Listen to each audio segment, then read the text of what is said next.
نشر الفنان ياسر جلال مقطع فيديو طريف عبر حسابه على إنستغرام مازح فيه الفنانة أروى جودة، وكشف من خلاله عن تعاونها معه في مسلسل للعدالة وجه آخر. أعرب ياسر عن سعادته بالعمل معها لأول مرة، مشيدا بموهبتها قائلا: هي عاملة دور جبار، ممثلة شاطرة وجريئة جدا. وأضاف مازحا أنها تؤدي دور والدته في المسلسل، وعلق على الفيديو قائلا: ربنا يخليك يا ماما أروى.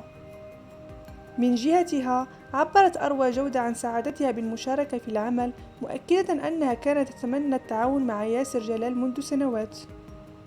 يذكر أن ياسر جلال عرض له في رمضان الماضي الجزء الثاني من مسلسل جودر، وحقق نجاحا لافتا لدى الجمهور.